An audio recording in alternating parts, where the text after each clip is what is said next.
I never expected that blowing out birthday candles at 35 would end with discovering my husband's betrayal.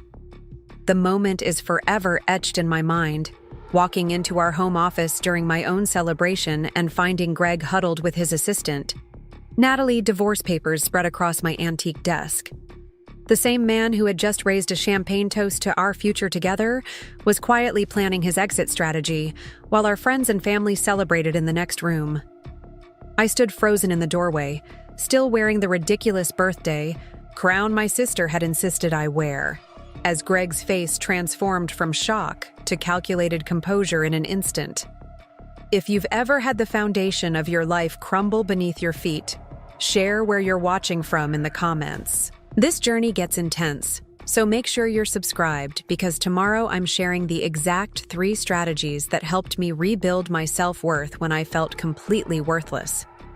Trust me, you don't want to miss it. The worst part wasn't even the papers labeled settlement options or the spreadsheet detailing our assets.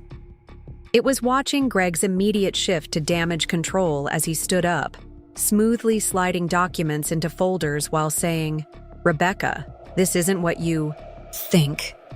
Behind him, Natalie avoided eye contact, her pearl bracelet, a Christmas gift from the office I'd helped Greg select, catching the light as she quickly closed her laptop. Just 15 minutes earlier, I'd been surrounded by friends in our Nashville home, a renovated craftsman we'd purchased when Greg made senior partner at his law firm. The birthday party had been his idea. 35 is worth celebrating properly, he'd insisted, though now I understand he'd been setting the stage for maximum shock value. I had only stepped away to find more serving platters for the catering. I'd arranged myself. After 12 years together, I'd become an extension of Greg's professional image. I'd put my interior design career on hold after our move from Atlanta, focusing instead on creating the perfect home, hosting dinner parties for his colleagues, and keeping my design hobby contained to occasional consultations for friends. Whenever I mentioned reopening my own firm, Greg would remind me that the market for luxury design is oversaturated and that his position required certain social obligations that wouldn't leave me time for a demanding career. 3 months before my birthday, I'd shown Greg plans for converting our guest house into a design studio. He'd glanced at my carefully prepared presentation and sketches before sliding them back across our kitchen island. "Becca, be realistic," he'd said, checking his watch. "Your little projects for friends are charming, but Nashville has established designers with formal training and connections. Besides, we need that space when my parents visit." He'd kissed my forehead in that patronizing way that I'd grown to accept, adding, "Not everyone is meant to run their own business. Your eye for design makes our home beautiful, and that's valuable too." That comment had stung more than he knew. Before moving for his career, I'd managed successful residential projects throughout Atlanta and had been featured in a regional home magazine. But over the years, I'd internalized his diminishing view of my professional abilities, accepting my role as Greg's wife with the decorating hobby, rather than Rebecca Mason, interior designer. The morning after discovering the divorce plans while Greg slept in our guest room, I found myself staring at my reflection in our master bathroom, a space I'd redesigned with meticulous attention to detail. The marble countertops and custom cabinetry had been praised by every visitor, yet Greg had introduced it as something Rebecca put together during house tours. Standing there, I realized I'd been disappearing into the background of my own life for years, becoming a footnote in Greg's success story rather than the author of my own. When Greg left for work, avoiding conversation beyond awkward platitudes about talking later, I called my sister Kate in Colorado. Between sobs, I recounted finding him with Natalie and the divorce papers on my birthday. "That calculating bastard?" Kate had fumed. "Planning it during your party so you wouldn't make a scene in front of everyone." She was right. Even in my devastation, I'd quietly closed the office door and returned to my guests, mechanically opening presents and thanking everyone for coming while feeling completely hollow inside. 3 weeks after the birthday revelation, I was staying in Kate's guest room in Denver, still reeling from Greg's clinical execution of his exit plan. He'd formally served me papers 2 days after my birthday, already having secured a temporary apartment and transferred funds to separate accounts. His preparation had been comprehensive and coldly efficient, leaving me disoriented and scrambling to find legal representation while he was already 3 steps ahead. I was sitting on Kate's balcony, listlessly scrolling through job listings, when my phone rang with an unfamiliar Chicago number. "Rebecca." "Mason?" a woman's voice asked. "This is Olivia Wright from Meridian Home Quarterly. We featured your Atlanta sunroom project in a retrospective on Southeastern Design 5 years ago, and I've been trying to track you down. Would you be interested in consulting on a renovation series we're producing? Your aesthetic is exactly what we're looking for." I nearly dropped my phone. The sunroom project, one that Greg had later described as nice but conventional, had apparently made enough of an impression to be remembered years later. "I'm actually between opportunities right now," I replied, my voice steadier than I expected. "I'd love to hear more."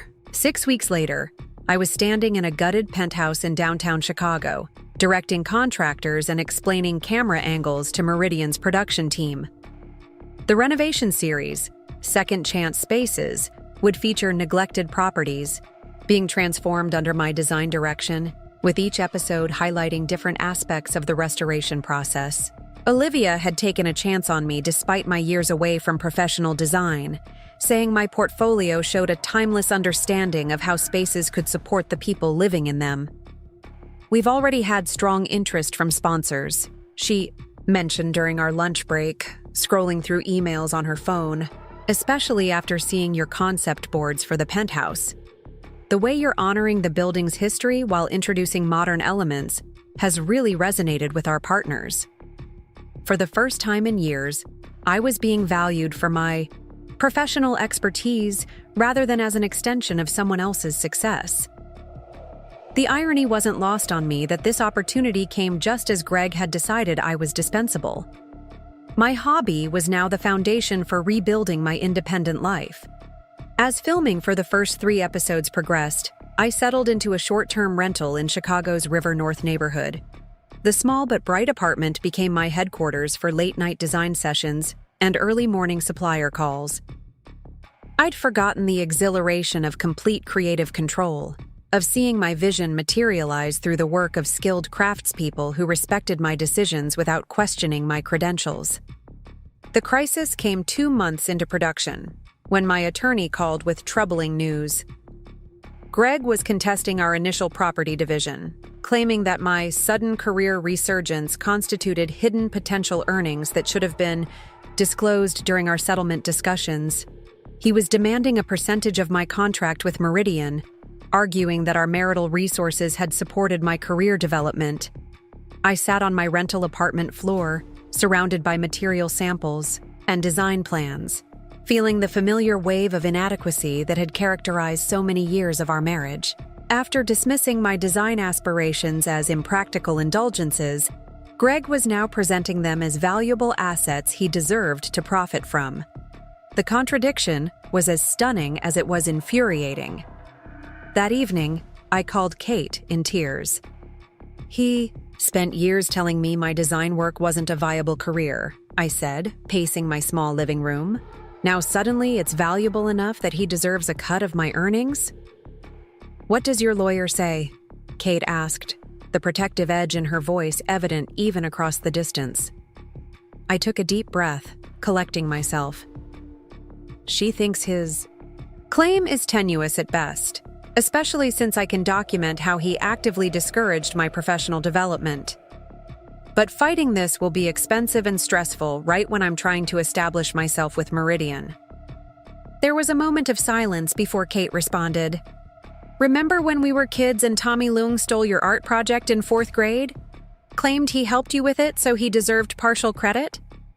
I smiled despite myself. "And I brought in all my sketchbooks to show it was completely my work."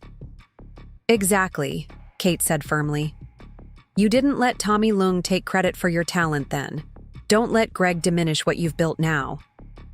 The next morning, I met with my attorney, Patricia Reynolds, bringing every email, text message, and journal entry that documented Greg's dismissal of my design career. Together, we crafted a response that outlined how he had systematically discouraged my professional pursuits, from suggesting I decline paid projects because we don't need the money to questioning my credentials when I considered joining professional organizations. Patricia also advised documenting my current workload and process, creating a clear timeline that showed my professional development had occurred despite Greg's influence, not because of it. Preparing and narrating this story took us a lot of time, so if you are enjoying it, subscribe to our channel. It means a lot to us. Now back to the story. The fact that your career is flourishing immediately after separation from him actually strengthens our position, she noted, reviewing our counteroffer. It suggests his presence was hindering rather than supporting your professional growth. While the legal battle simmered in the background, I threw myself into making the renovation series undeniably successful. I worked 16-hour days, perfecting each detail of the penthouse transformation, while developing concepts for the next 2 properties.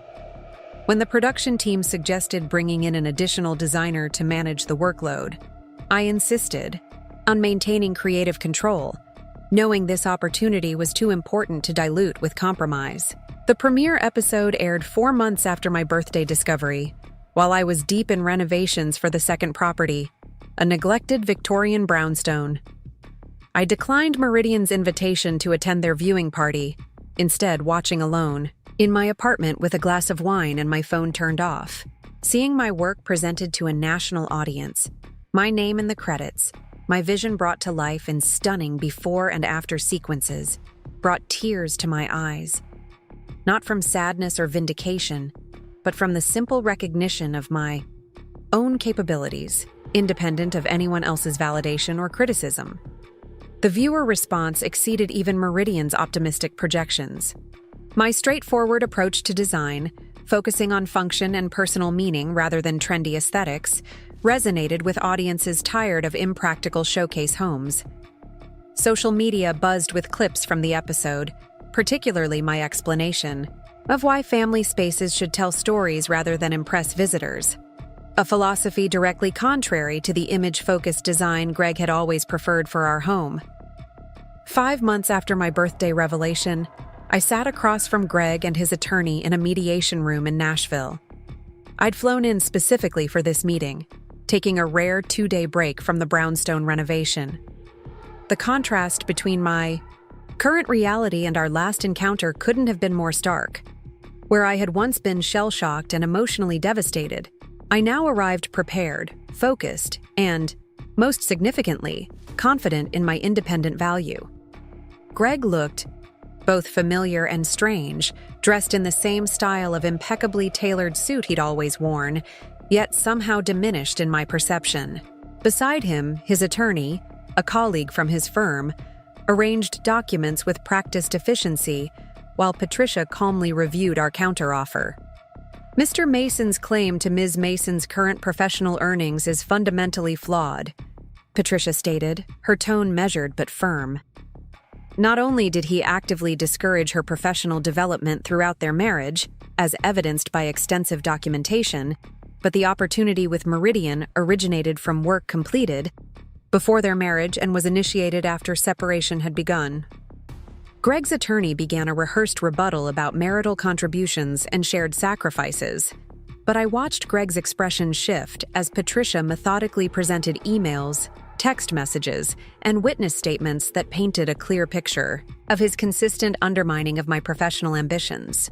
Additionally, Patricia continued, sliding across viewing statistics from Meridian, the series' success suggests that Ms. Mason's talents were significantly undervalued during the marriage, raising questions about whether Mr. Mason's influence constituted a hindrance to her earning potential rather than a support. The mediation lasted 7 hours, punctuated by private consultations and tense negotiations. By late afternoon, Greg's position had weakened considerably. The final agreement relinquished his claims to my current and future design earnings in exchange for a simplified division of our Nashville property, an outcome that Patricia assured me was favorable given the circumstances. As we prepared to leave, Greg approached me while our attorneys gathered documents. "The show is good, Becca," he said, his voice carrying that familiar tone of calculated charm. "I always knew you had talent." I looked at him directly, no longer feeling the need to shrink my presence or soften my words. "No, Greg. You always said I had taste. There's a difference. Talent is something you develop professionally, which is exactly what you suggested I shouldn't do." His smile faltered slightly. "That's not entirely fair. I supported your projects." "You supported what benefited your image," I replied, gathering my portfolio. "There's a difference there, too. 18 months after discovering those divorce papers on my birthday, Second Chance Spaces was renewed for a third season, with distribution expanded to international markets. My renovation approach had developed a dedicated following, particularly among viewers interested in sustainable design and repurposing existing structures rather than pursuing constant upgrades, a philosophy that felt particularly meaningful given my personal journey. Meridian's parent company offered me a development deal for a second series focusing on commercial spaces, and I'd established a small but thriving design firm in Chicago with 4 employees. The Denver-based home goods line I'd created with Kate, Mason Sisters, had been picked up by 3 national retailers, featuring textiles and accessories based on our grandmother's Appalachian quilting patterns. Last month, I purchased my own brownstone in Chicago's Lincoln Park neighborhood. Not a showplace meant to impress colleagues, but a warm, functional space filled with collected pieces that told my story. The front parlor had been converted to a design studio where I could work while overlooking the street, connected to the community rather than isolated in perfection. The most unexpected development came last week, when I returned to Nashville to consult on a boutique hotel renovation. During a material sourcing trip downtown, I literally bumped into Natalie, Greg's former assistant and divorce planning accomplice, outside a coffee shop. For a moment, we both froze in mutual recognition, her expression cycling through surprise, embarrassment, and something like respect. She'd left Greg's firm, she explained awkwardly, and was now working as an office manager for an architectural practice. "I've seen your show," she offered, clutching her coffee cup. "The Victorian transformation was incredible. That built-in library with the hidden desk." She trailed off, perhaps remembering how she'd sat silently by while Greg dismissed my design ideas during dinner parties. "Thank you," I replied simply, no longer needing either her approval or her apology. She hesitated before adding, "Greg mentions you sometimes. He saw your feature in Design Quarterly. Said he wasn't surprised you'd turned things around so successfully." I smiled, recognizing the familiar pattern. Greg rewriting history to position himself as supportive rather than obstructive. "Interesting perspective," I said. "History tends to look different depending on who's telling the story." As I walked away, I realized I felt nothing but a distant curiosity about Greg's current life. No anger, no lingering hurt, not even satisfaction that he'd witnessed my success. His opinion, once the measuring stick for my self-worth, had become irrelevant to the life I'd built. Standing in my hotel room that evening, looking out at the Nashville skyline, I reflected on the journey from that devastating birthday to the present.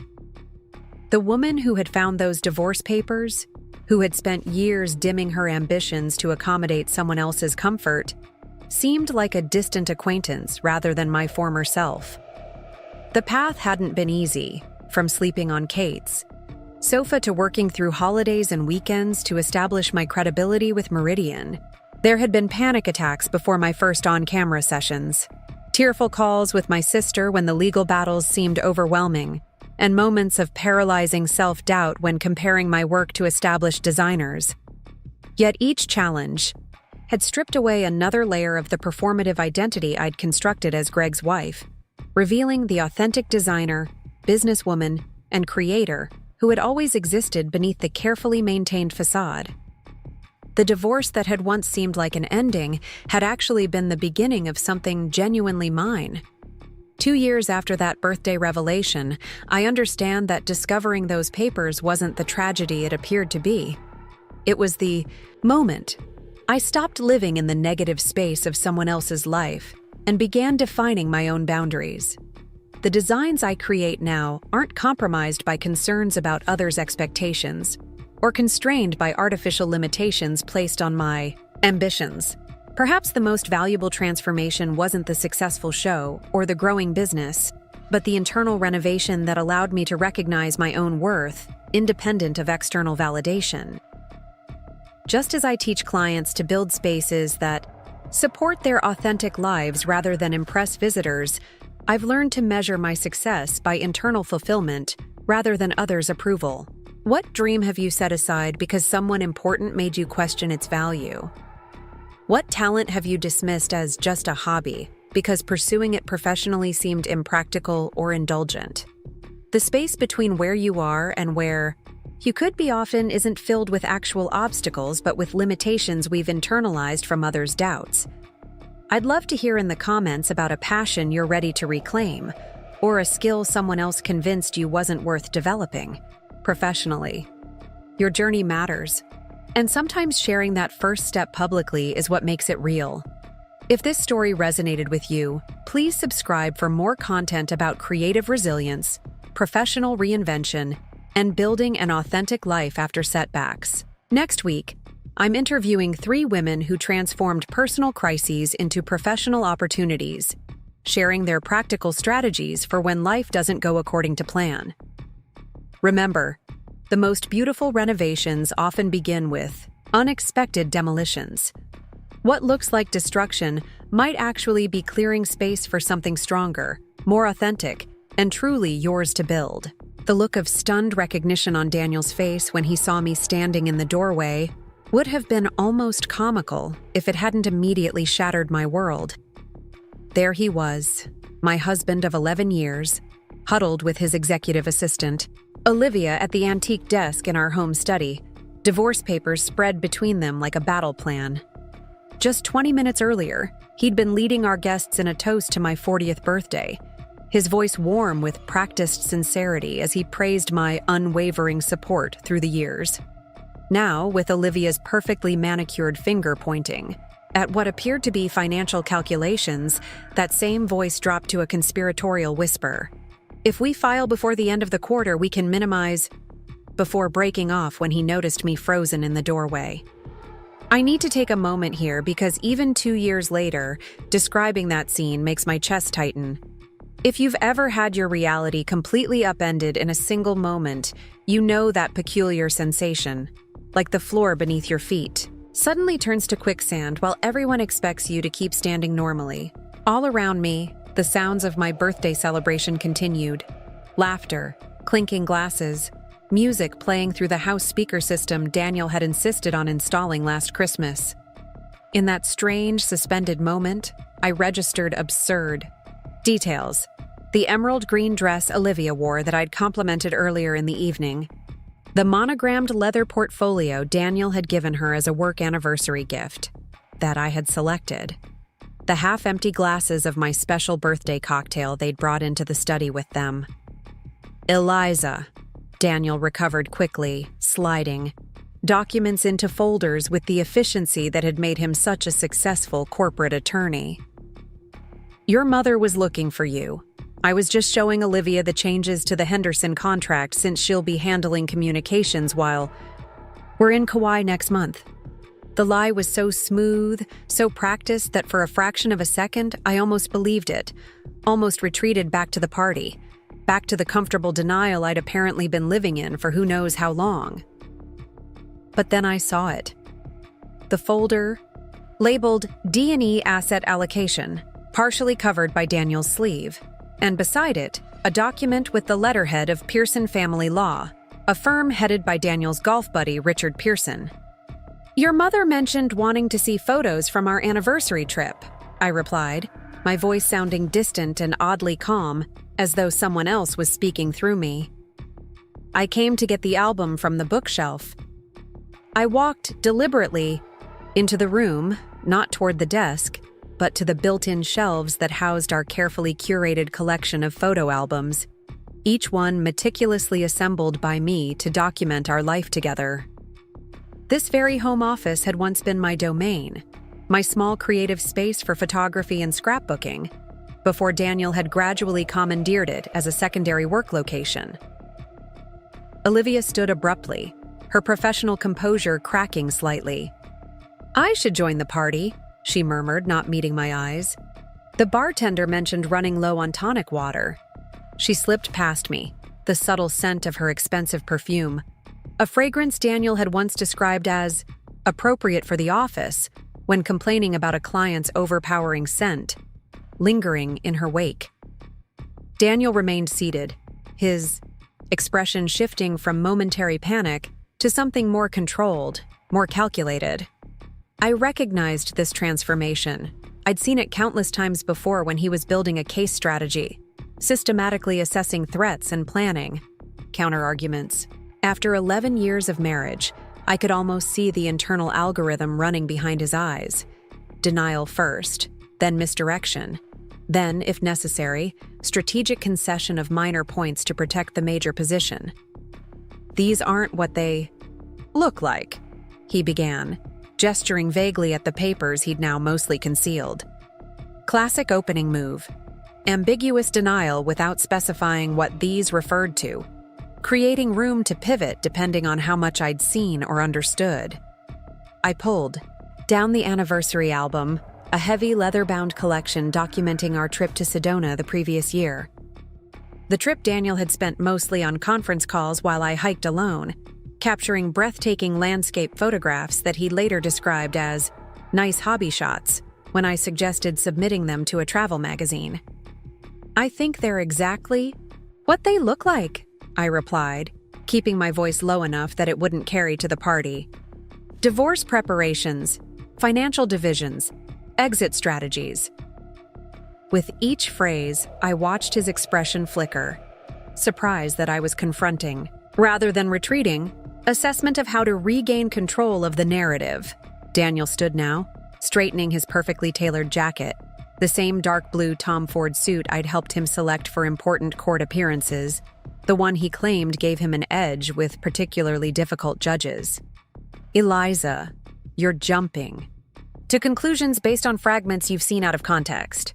His tone was reasonable, measured, the same voice he used when explaining to me why my photography business plan wasn't market viable, or why renovating the kitchen with my design ideas would over-customize for resale value. Something shifted inside me then, a strange clarity cutting through the initial shock. This man, who had spent years subtly diminishing my creative ambitions while I supported his career, was now preparing to discard me while using the social occasion I had, meticulously planned as cover. The careful timing suddenly made perfect sense.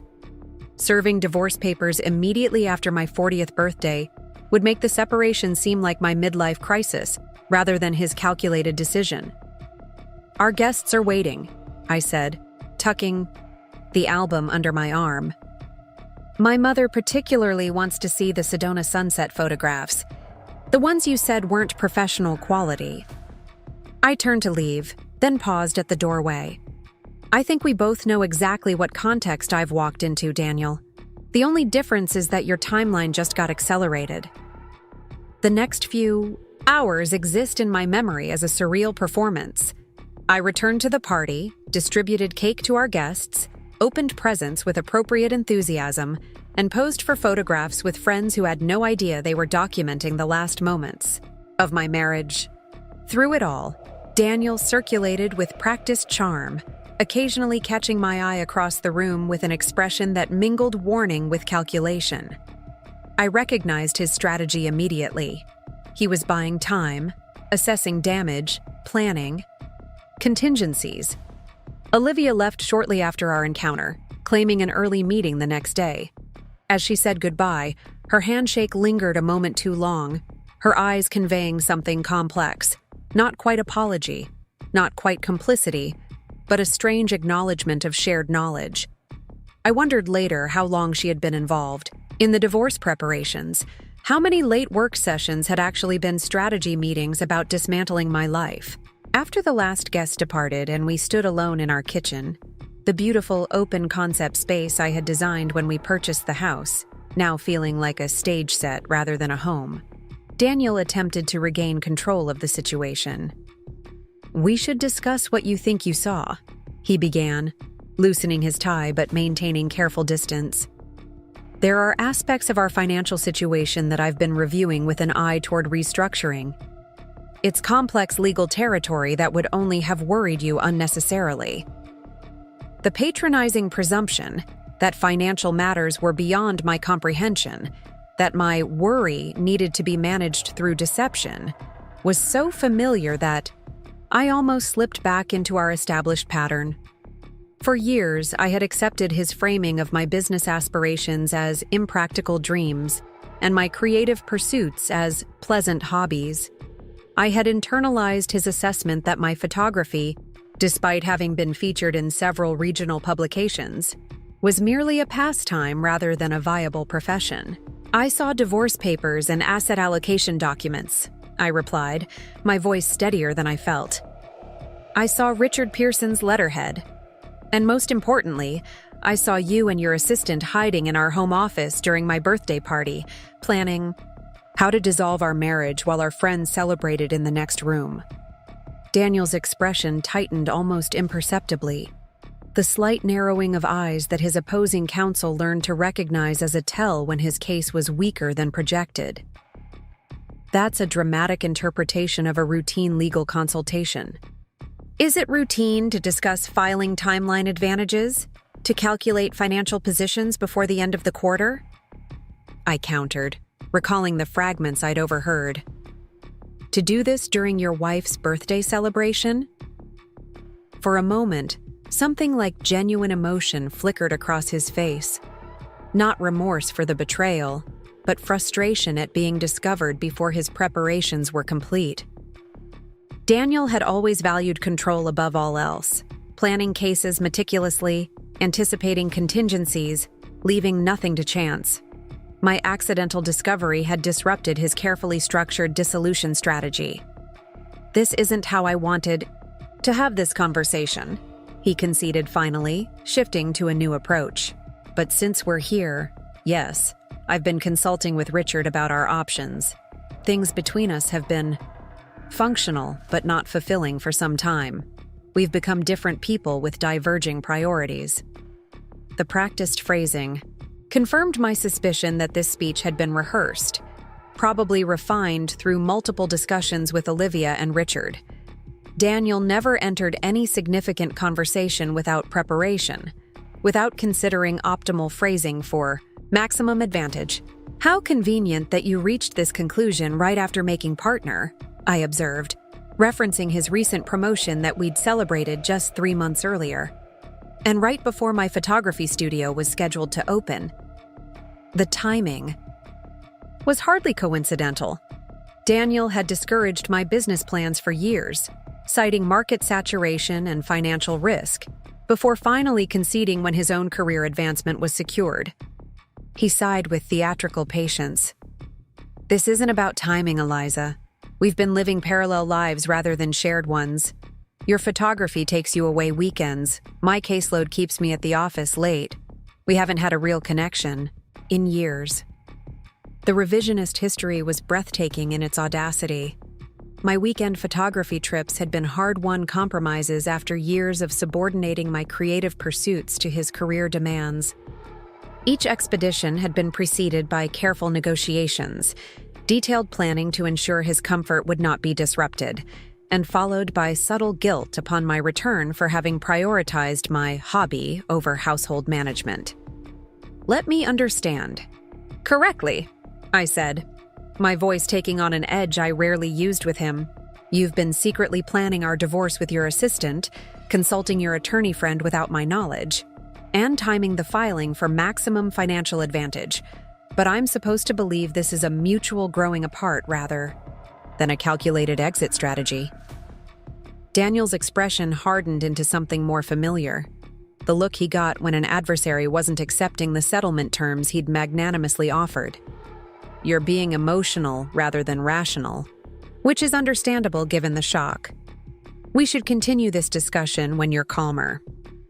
He checked his watch, a deliberate gesture I'd seen him use in negotiations to establish time pressure. It's late, and I have the Westover deposition in the morning. We can talk tomorrow evening. The dismissal was so typical of our dynamic that something broke loose inside me. Years of accommodating his schedule, deferring to his priorities, accepting his framing of my emotions as unreasonable, while his calculated decisions were rational. No, Daniel, we won't be discussing this tomorrow evening according to your timetable. You've clearly been planning this for months without my input. Now you can wait while I consult with my own attorney. The flash of genuine surprise on his face was perhaps the most honest reaction I'd seen all evening. In 11 years of marriage, I had never directly challenged his authority over major decisions or refused to adapt to his preferred timeline. The woman who had consistently compromised her needs to maintain harmony was suddenly establishing boundaries. That would be an unnecessarily adversarial approach, he cautioned, recovering quickly. Richard has prepared options that are equitable and fair. Bringing in outside counsel will only complicate matters and increase expenses. I almost laughed at the transparent attempt to maintain control of the legal process through his friend's representation. I think I'll get a second opinion on what constitutes equitable and fair in this situation, I replied, picking up my phone. I'm calling Kate. My sister, a corporate attorney in Seattle who had never particularly warmed to Daniel, would know exactly which divorce attorney in Boston would aggressively represent my interests. Daniel's jaw tightened as he recognized his diminishing control over the situation. It's after midnight on the West Coast. She'll want to be woken for this, I assured him, already dialing. As the phone rang, I added, You should pack a bag. I think you'll be more comfortable at your club tonight. The Boston Athletic Club, where Daniel maintained a membership primarily for client entertainment and networking, included luxury guest rooms that members could book for overnight stays. This is my home too, he protested, though without much conviction. Even Daniel could recognize that the optics of refusing to leave after being discovered planning a secret divorce would be problematic, especially given his careful cultivation of a reputation as a reasonable, fair-minded attorney. And yet you were planning to end our marriage without the courtesy of an honest conversation, I countered, as my sister's groggy voice answered the phone. Kate, I need your help, I said, turning away from Daniel's increasingly frustrated expression. I just caught Daniel and his assistant planning our divorce during my birthday party. The next morning arrived with disorienting normalcy, sunlight filtering through the bedroom curtains I had carefully selected to complement the wall color, the distant sound of early commuter traffic on Beacon Street, the familiar weight of our cat Fitzgerald curled against my feet. For a brief, merciful moment before full consciousness returned, everything seemed ordinary. Then the events of the previous night crashed back with physical force. The discovery in the office, the surreal performance through the remainder of the party, the confrontation in the kitchen, and finally, the late-night strategy session with Kate.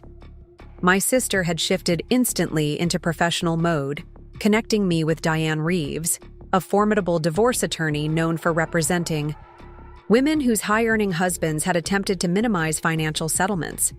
Daniel had eventually left for the athletic club around 1 a.m., his departure marked by stiff formality rather than the explosive drama that might have provided some emotional release. I'll have Olivia reschedule my afternoon appointments tomorrow, so we can continue this discussion, he'd stated while collecting items for his overnight bag, still attempting to maintain the illusion of control over the process. I have a consultation with Diane Reeves at 10, I'd informed him, following Kate's advice to establish clear boundaries immediately. I won't be available until after that. Now, in the harsh light of morning, I surveyed our bedroom with new awareness. The king-sized bed with its perfectly arranged decorative pillows that Daniel had always found fussily unnecessary. The built-in bookshelves where his legal texts and biographies of successful attorneys occupied the most accessible shelves, while my photography books and novels were relegated to the higher reaches. The framed photographs on the wall, all taken by me during our travels, yet subtly dismissed whenever I mentioned pursuing photography professionally. "You have a good eye," he would say, "but the market is oversaturated with talented photographers. It's not a viable business model unless you're already established." This assessment would be delivered with such reasonable confidence that I had eventually internalized it, accepting his valuation of my skills as objectively accurate rather than deliberately limiting. I showered and dressed with unusual care, selecting a tailored charcoal pantsuit I typically reserved for gallery openings or meetings with potential photography clients.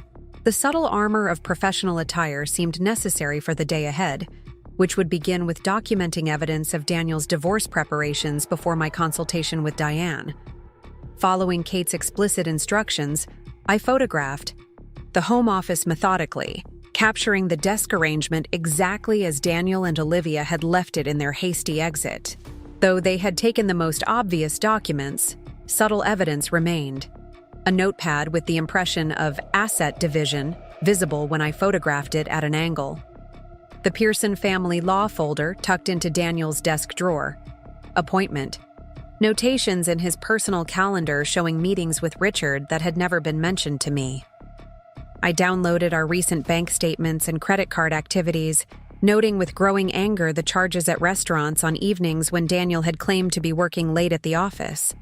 There were no obviously romantic expenses, no jewelry, purchases or hotel charges that would suggest a physical affair with Olivia or anyone else. This was almost more insulting. I hadn't even warranted the classic infidelity scenario, just a cold, pragmatic decision that our marriage no longer served his purposes. While gathering financial documents, I discovered something that temporarily stopped my methodical evidence collection. Hidden behind tax files in Daniel's desk was a folder containing professional assessments of my photography, evaluations he had apparently commissioned from gallery owners and art directors. The most recent was dated just 2 months earlier, coinciding with my decision to lease studio space for my business.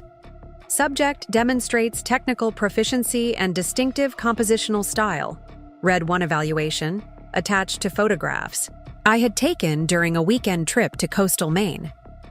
Work shows commercial viability for editorial and fine art markets, recommended development, broader portfolio exposure, and gallery representation.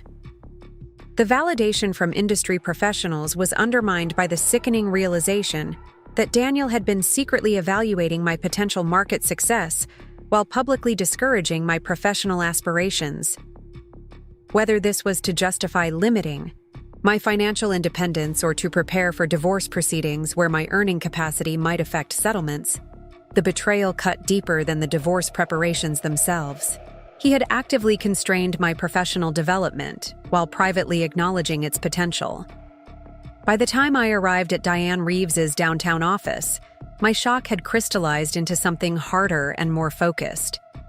The initial disorientation had been replaced by clarity about the systematic way Daniel had shaped our relationship to maintain control, financially, professionally, and emotionally. Diane herself was not what I expected from Kate's description of a legal barracuda. In her early 60s, with a sleek silver bob and elegant but understated attire, she projected calm competence rather than aggressive intensity. Her corner office overlooked the Boston Common, the September foliage providing a vibrant backdrop to our sobering conversation. "Your sister outlined the situation, but I'd like to hear it directly from you," she began after introductions, her notepad ready, but her attention focused completely on my face rather than her notes. I recounted the previous night's events, then explained the evidence I'd gathered that morning. When I mentioned the hidden portfolio evaluations, Diane's expression shifted subtly. A slight narrowing of eyes that reminded me, disconcertingly, of Daniel's own tell when recognizing advantageous information. "Those evaluations are particularly significant," she noted, making a detailed annotation. They establish that your husband actively understood your earning potential while discouraging its development. That undermines any argument that he supported your career advancement during the marriage. I don't even know if I want anything from him, I admitted, the exhaustion of the past 12 hours suddenly overwhelming. Part of me just wants to walk away clean. Diane set down her pen and leaned forward slightly. Mrs. Harrison, that impulse is common and completely understandable. It comes from wanting to sever ties completely and move forward. Her voice remained gentle but took on a more focused edge. But it would be a mistake. Your husband has been strategically planning this divorce for months, possibly longer. He's been controlling the narrative of your professional capacity throughout your marriage while privately documenting its value. Walking away would vindicate that strategy. She picked up the portfolio evaluations I had brought. These alone indicate that he recognized your photography had significant market potential while discouraging you from pursuing it. That's economic sabotage of your career development during the marriage, which absolutely factors into equitable distribution and potentially spousal support. The legal terminology, economic sabotage, equitable distribution, applied to what I had experienced as loving partnership felt surreal yet clarifying. Diane was right. Daniel's careful diminishment of my professional aspirations hadn't been protective concern, but strategic limitation. What should I expect next? I asked, straightening in my chair as a renewed sense of purpose replaced the momentary weakness. Based on what you've described, your husband likely intended to present you with prepared divorce terms shortly after your birthday, possibly during your planned Kauai vacation next month. Finding his preparations disrupted, he'll move quickly to regain control of the process. Diane opened a folder and extracted a legal pad with bulleted notes. Here's what I anticipate. First, he'll attempt to schedule a conversation without legal representation, appealing to your history together and suggesting that lawyers will only complicate an amicable separation. The prediction was so accurate. It was unsettling. Daniel had already attempted exactly this approach the previous night. Second, Diane continued, when that fails, he'll suggest mediation with a professional of his choosing, likely someone with connections to him or his firm. Third, he'll begin constructing a narrative about your marriage that positions the dissolution as mutual and inevitable, minimizing his planning and any potential claims you might have to his recent professional advancement. As Diane outlined the expected strategy, I felt a strange dual awareness. Recognition of Daniel's likely tactics accompanied by growing indignation at how predictable they were, how similar to patterns that had characterized our entire relationship. Finally, and most importantly, he'll attempt to establish separate living arrangements immediately, likely suggesting you remain in the home temporarily while details are sorted out. This creates an appearance of generosity while allowing him to establish new living arrangements that don't draw from joint assets. He already tried to schedule a conversation for this evening, I confirmed, and mentioned that Richard Pearson had prepared equitable options for us to review. Diane nodded, unsurprised. Richard Pearson has a reputation for aggressive representation of high-earning spouses. His standard approach involves quickly establishing separate finances and minimizing ongoing support obligations. She made another note before continuing. Here's what we'll do differently. I'll contact Mr. Pearson today, formally establishing representation and requesting all documentation prepared regarding your divorce. This puts them on notice that the prepared strategy has been disrupted. The consultation continued for another hour, with Diane outlining immediate protective measures for joint accounts and credit, documentation requirements for household and personal property, and communication protocols for interactions with Daniel. By the time I left her office, I had a detailed action plan and something even more valuable: a framework for understanding the systematic way Daniel had managed our relationship to maintain advantage. As predicted, Daniel called precisely at noon his tone calibrated to convey reasonable concern rather than the frustration he likely felt at having his carefully orchestrated plans disrupted. "Eliza, I've cleared my schedule for the evening so we can talk through this situation properly," he began, the background noise suggesting he was calling from his car rather than the office, a subtle indication he was making special accommodations for this conversation. "I know last night was a shock, but there are explanations that will make sense when we can discuss them calmly." "I've retained counsel," I replied, following Diane's script almost verbatim. "Diane Reeves will be contacting Richard today to establish formal communication channels. Until then, I'm not comfortable having detailed discussions about our situation." The momentary silence conveyed more than any verbal response could have. Daniel had not anticipated such immediate and definitive countermeasures. When he spoke again, his voice had lost some of its practiced ease. "Involving attorneys at EIU, this stage creates an unnecessarily adversarial dynamic. Richard prepared options that are generous by any objective standard." "I'm sure Diane will review them thoroughly," I replied, maintaining the professional distance Diane had advised. "She'll contact me when she's had a chance to discuss with Richard." "Diane Reeves?" The recognition in his voice confirmed Kate's assessment that I needed the strongest possible representation. That seems excessive for what could be a straightforward negotiation. "I found attorney involvement necessary after discovering, you've been planning our divorce in secret for months," I countered, allowing some of my genuine anger to surface despite Diane's caution against emotional engagement.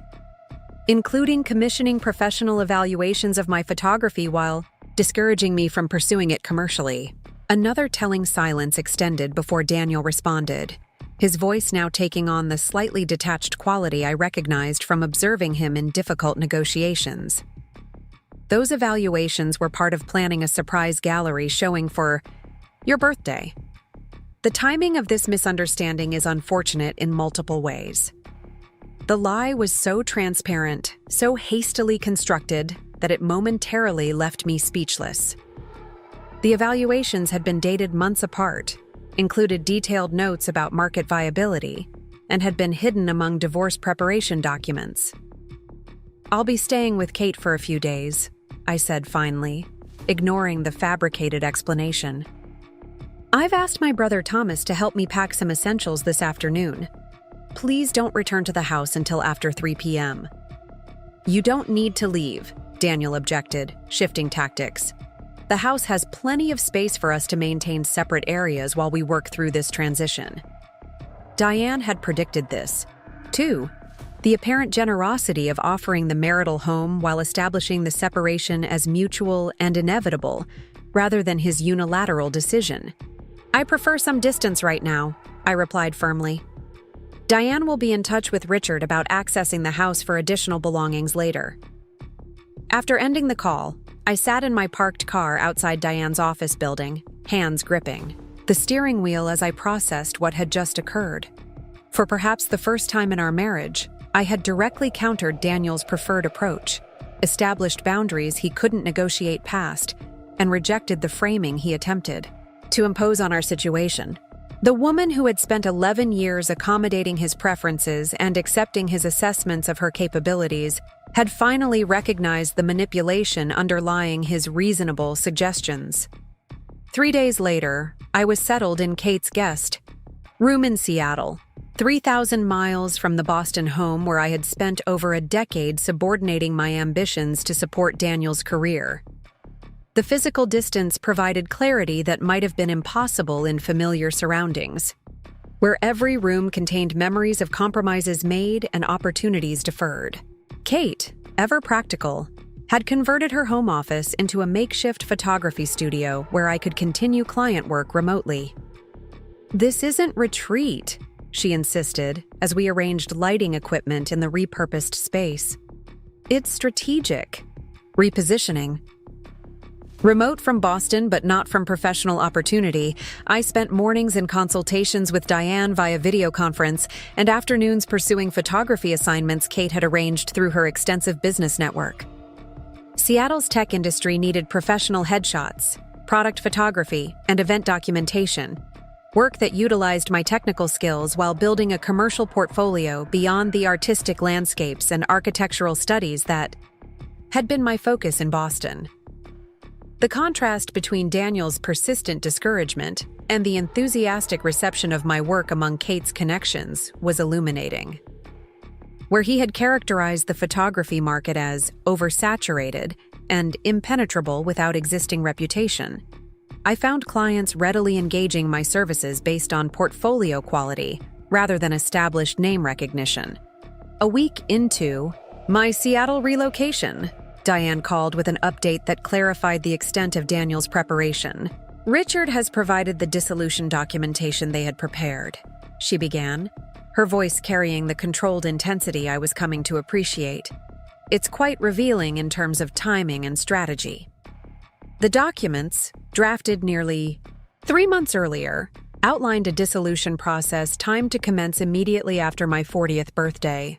The financial terms, which Richard had characterized as generous, allocated the Boston home to Daniel with a modest payout for my portion of equity, limited alimony for 2 years based on the assumption of my potential earning capacity in photography, and a division of assets that heavily favored Daniel's recent compensation, increases, and partnership benefits.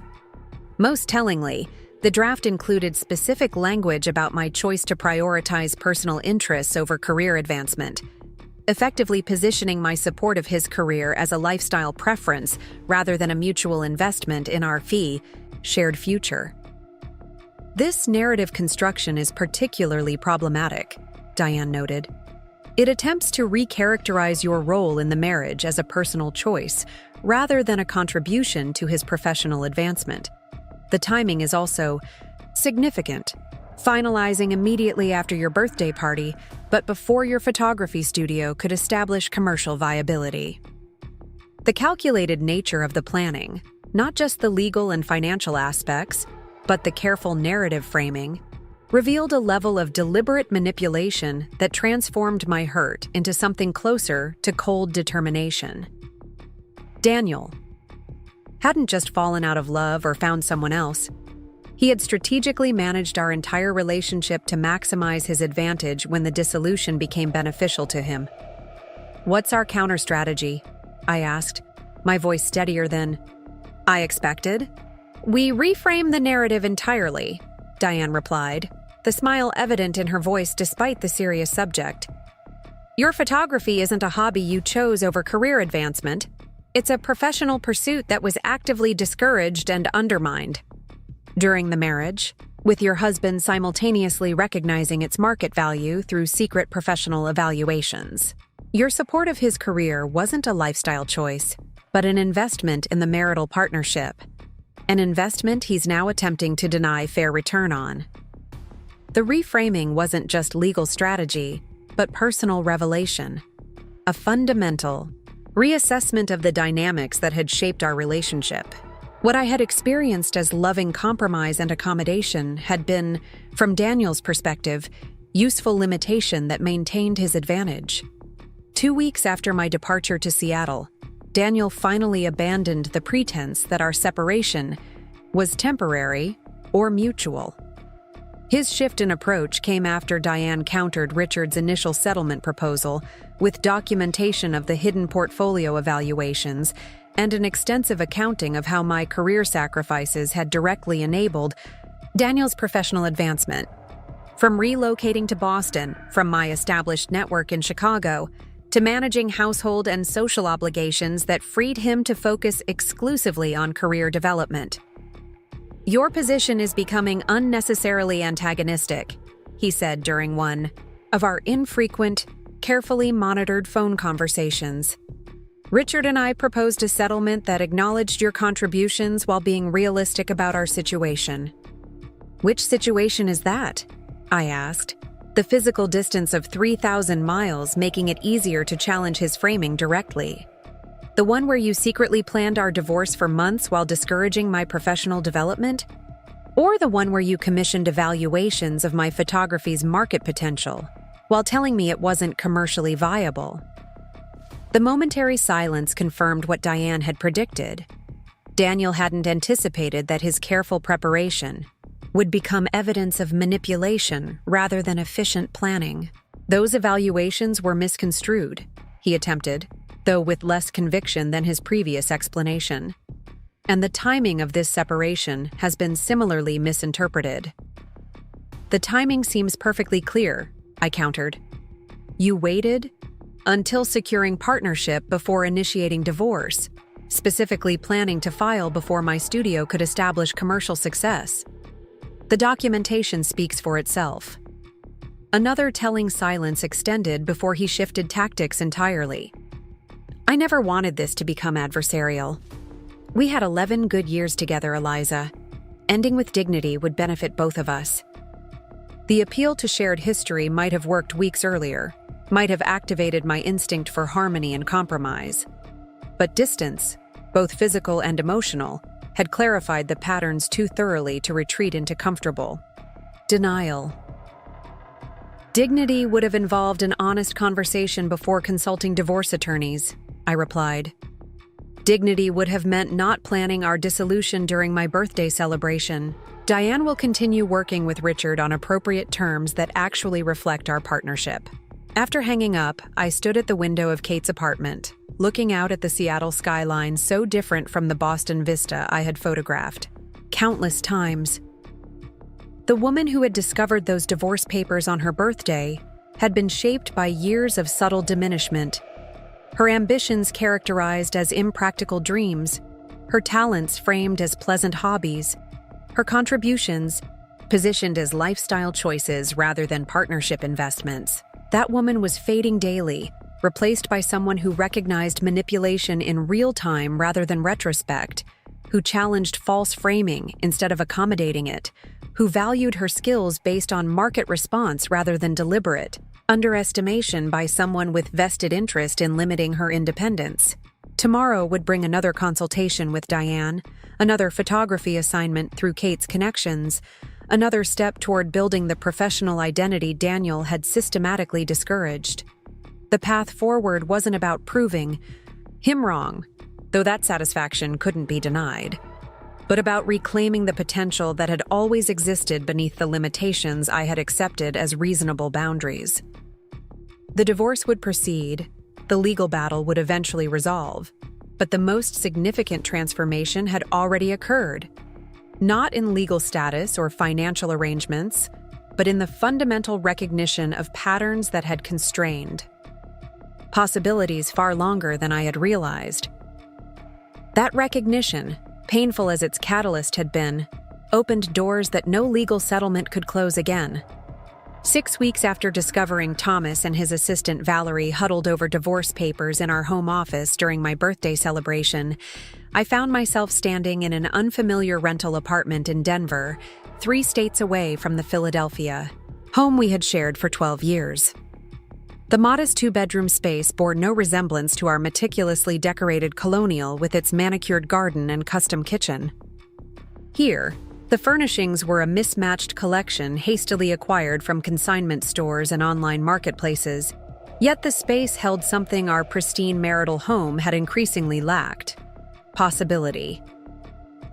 This temporary residence represented the first time since college that I had selected a living space without considering someone else's preferences or professional image. Thomas had always insisted our home reflect his status as a rising financial executive. Neutral colors that wouldn't offend clients, formal dining room for strategic dinner parties, nothing too distinctive or personal that might suggest eccentricity. Our house had been less a home than a carefully maintained backdrop for his career advancement. The Denver apartment, with its eastern exposure that flooded the main room with morning light perfect for my jewelry design work, had been chosen solely for my needs.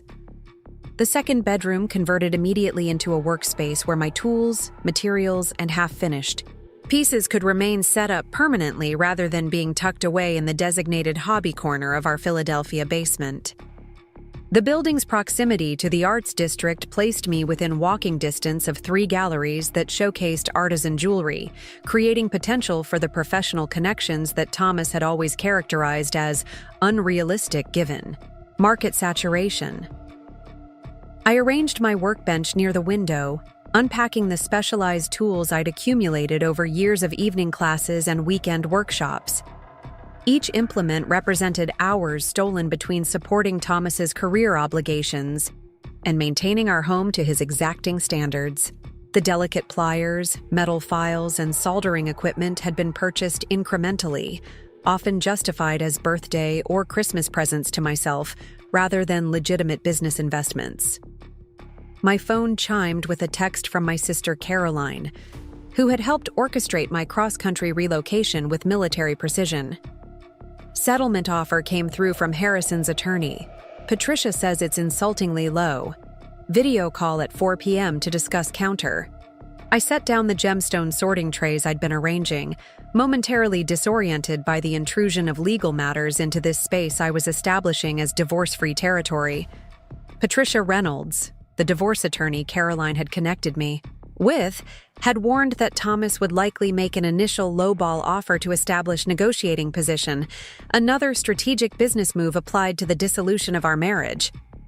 The predictability of his approach provided a strange comfort. Throughout our marriage, Thomas had applied the same analytical frameworks to personal matters that served him in corporate acquisitions and divestments. Major decisions, from home purchases to vacation destinations, were approached with spreadsheets, risk assessments, and optimized outcomes. This methodical approach had once seemed reassuring, evidence of careful consideration rather than impulsive choice. Only in retrospect could I recognize how his analytical framing had consistently produced outcomes favoring his priorities while positioning my creative pursuits as impractical indulgences.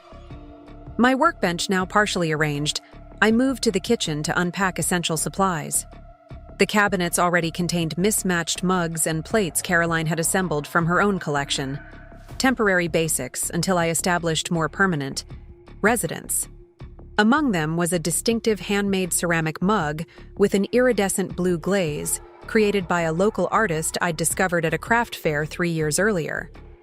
I remembered Thomas's dismissive assessment when I'd brought it home. $75 for a coffee mug?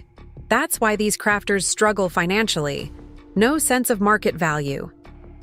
The comment had been delivered with the casual confidence of someone accustomed to his judgments being accepted as objective truth rather than personal opinion.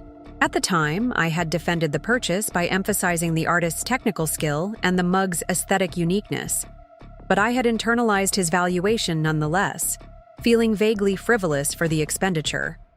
Now, holding the mug in my Denver kitchen, I saw it differently. As a skillfully created functional art piece whose value wasn't determined by corporate efficiency metrics, but by the artist's technical execution and my subjective appreciation. The reframing seemed small yet significant, one of countless reassessments occurring as I established distance from Thomas's persistent valuation system. The afternoon passed in productive unpacking and workspace arrangement, my energy sustained by the novelty of organizing according to my own priorities rather than anticipating Thomas's critiques. The soldering station positioned for optimal natural light would have been deemed visually disruptive in our Philadelphia home. The collection of raw gemstones displayed on open shelving would have been relegated to closed storage as cluttered and unprofessional. Every decision now reflected only my preferences, a freedom both exhilarating and occasionally overwhelming after years of reflexive accommodation. By 4 o'clock, my workspace had taken functional shape, with essential tools arranged for immediate project resumption and materials organized by type and priority. I settled at the small dining table with my laptop, connecting to the video call with Patricia and Caroline. Patricia's professional demeanor, crisp blazer, understated jewelry, direct gaze, provided reassuring contrast to Caroline's visible indignation. My sister's protective anger had been a constant since the birthday party revelation, her initial shock quickly transitioning to strategic outrage on my behalf. "The settlement offer is exactly what we anticipated," Patricia began, reference documents visible on her split screen.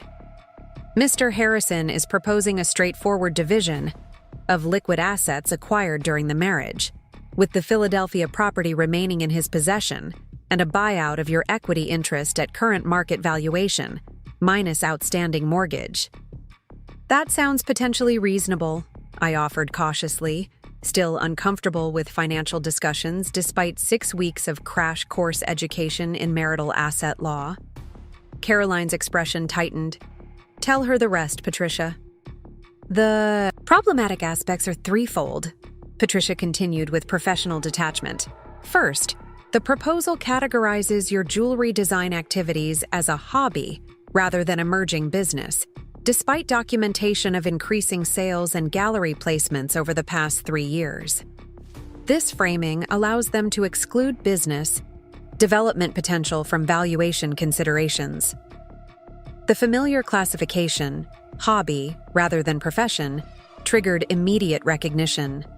Throughout our marriage, Thomas had maintained careful distinction between his career and my creative interests, a linguistic framework that positioned his activities as financially significant while minimizing mine regardless of actual or potential income generation. Second, Patricia continued, the proposal emphasizes your decision to prioritize creative pursuits over corporate advancement as justification for limiting claims to his recent promotion and compensation increases. This narrative deliberately mischaracterizes your contributions to his career advancement, including 3 relocations to accommodate his professional opportunities and significant networking responsibilities you managed as his spouse. Again, the framing was painfully familiar. My support of Thomas's career positioned as personal preference rather than partnership investment. The relocations that had repeatedly disrupted my professional connections and momentum had always been presented as mutual opportunities rather than one-sided career sacrifices. Finally, and most problematically, the settlement proposes minimal spousal support for only 18 months, characterized as transitional assistance while you develop marketable skills. This despite 12 years of marriage during which your support directly enabled his career advancement to current executive compensation levels. Caroline's frustration finally overflowed. He's basically saying your jewelry design isn't real work, Alexandra. After all those dinner parties you hosted for his clients, all those weekends you spent alone while he traveled for work, all those times you put your own opportunities on hold for his career, it's completely dismissive of everything you contributed to his success. The assessment was accurate, but somehow less painful than it would have been weeks earlier. Distance, both physical and emotional, had provided clarity about patterns I had accepted as normal throughout our marriage. Thomas's persistent diminishment of my creative pursuits' legitimacy, initially experienced as protective financial prudence, now revealed itself as systematic limitation of my independence. This initial proposal is merely a starting position, Patricia noted, her calm professionalism balancing Caroline's emotional response. We anticipated this approach and have prepared a comprehensive counter that reframes the narrative entirely.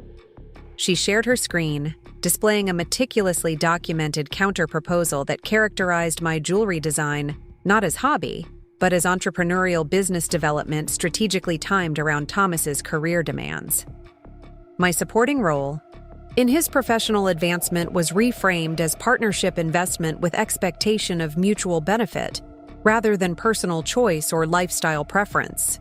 Most significantly, the document included detailed accounting of income potential based on current trajectory and industry comparables, establishing the business Thomas had consistently dismissed as commercially viable, despite his active discouragement of its development. We've also included documentation of your 3 career relocations to accommodate his advancement opportunities, Patricia added, scrolling to relevant sections. Each move disrupted your established professional connections and required rebuilding client relationships from scratch, directly impacting your business development timeline while directly benefiting his career progression. The comprehensive reframing demonstrated in the counter-proposal produced a strange dual reaction. Validation that my contributions and potential had objective value beyond Thomas's dismissive assessment, coupled with disorientation at seeing our marriage reduced to transactional accounting of investments and returns. The necessary legal reframing simultaneously confirmed the partnership Thomas was attempting to deny, while reinforcing how thoroughly business logic had permeated our personal relationship. This counter establishes the marriage as genuine partnership rather than hierarchical arrangement, Patricia explained, her tone suggesting she had guided many clients through similar realizations. It directly challenges the narrative Mr. Harrison is attempting to establish regarding your respective contributions and career choices. Caroline, visible in her Seattle home office with characteristic organizational perfection surrounding her, leaned toward her camera.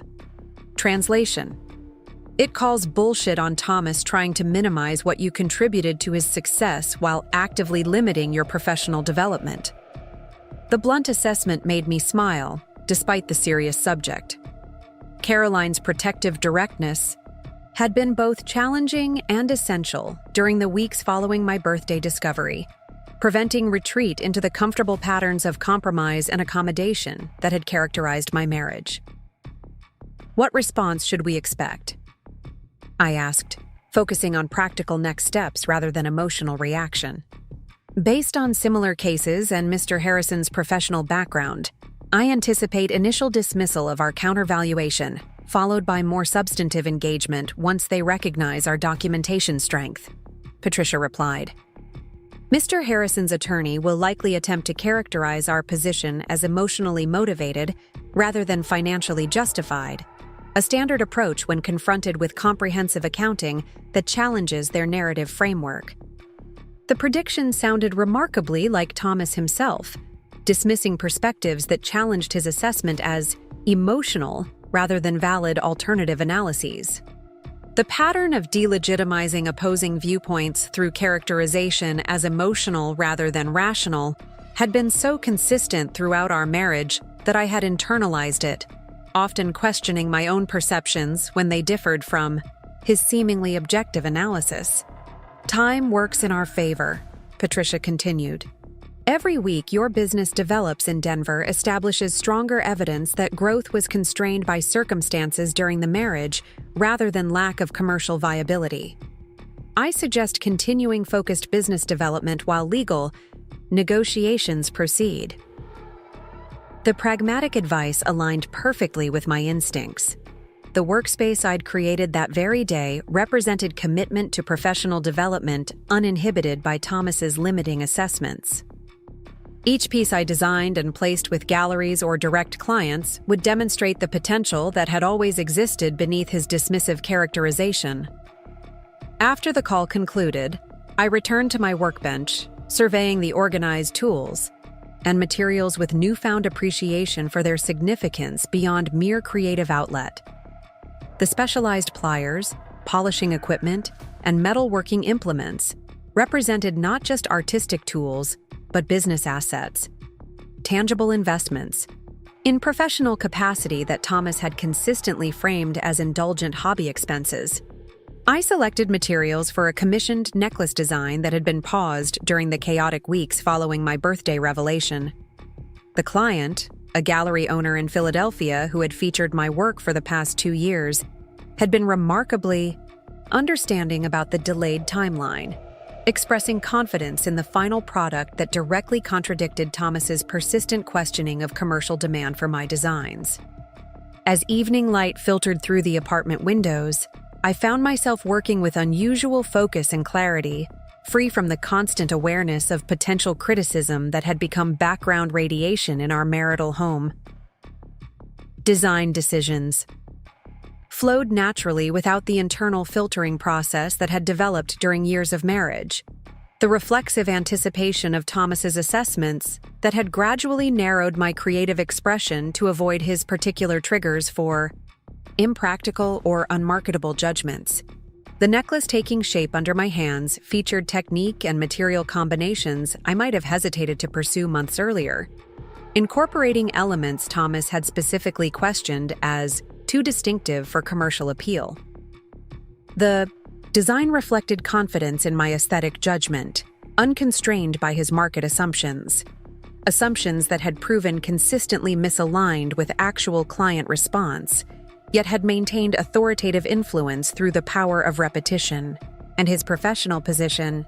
My phone chimed again as I completed the preliminary assembly. A text from Meredith, my closest friend from our Philadelphia neighborhood. Harrison advisory dinner happening at Carlisle Hotel tonight. Thomas just arrived with Valerie. They're matching. The message was delivered without additional comment, Meredith understanding that simple information sharing rather than emotional inflection would be most helpful. Since the birthday discovery, she had been my eyes and ears in Philadelphia social circles, providing factual updates without dramatic embellishment or unnecessary detail. The Harrison Advisory Dinner was an annual client appreciation event I had helped organize for the past 5 years, selecting venues, planning menus, and creating seating arrangements that strategically positioned Thomas near key clients while distributing partners and associates to maximize relationship development. This year's event had been scheduled and substantially planned before my discovery of the divorce preparations, with the Carlisle Hotel selected specifically for its private dining room capacity and reputation for discreet service. Thomas attending with Valerie was unsurprising from practical perspective. As his executive assistant, she had always managed logistical aspects of client events. The matching detail, however, suggested coordination beyond professional relationship, possibly indicating transition to the personal involvement I had suspected but never confirmed during our marriage. I set down my tools, expecting a wave of hurt or jealousy to accompany this confirmation. Instead, I felt curious detachment, mentally cataloging this information as additional context rather than emotional trigger. The response surprised me. 6 weeks earlier, confirmation of their personal relationship would have added painful dimension to the betrayal discovered at my birthday party. Now, it seemed almost irrelevant to my developing identity, separate from Thomas Harrison's wife. I texted brief thanks to Meredith before returning to my workbench, the commissioned piece reclaiming my focus more quickly than would have been possible even weeks earlier.